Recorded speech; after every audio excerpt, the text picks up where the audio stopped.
lazaina rako tamin'iny haiko tsara be izy maro mpaniry soranazy tsara tsisy tsy miavitra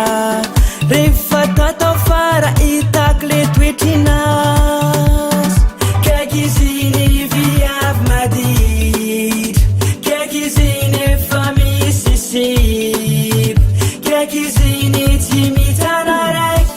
volaniko aminao fa lalo malamitra mahaiza mandefa sosolavaka zay raha tsy ataonao mbolo avivavy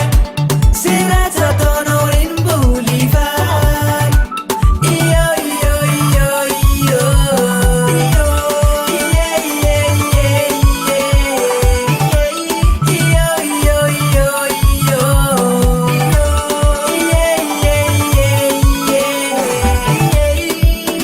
toetrinao io ny nenanao atsaranao mandalo fô any andro tsaroanao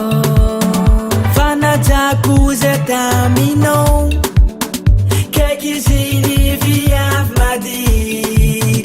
kaiky izy ny efa misy sipy kaiky izy ny tsy mitana raiky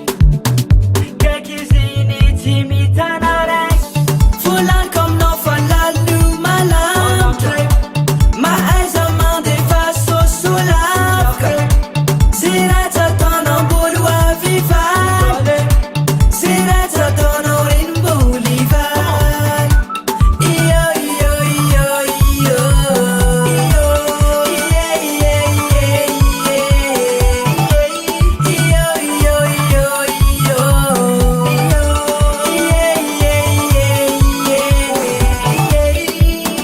toetrinao io ny nenanao atsaranao mandalo fô any andro tsaroanao fanajako zay taminao toetrinao io ny nenanao atsaranao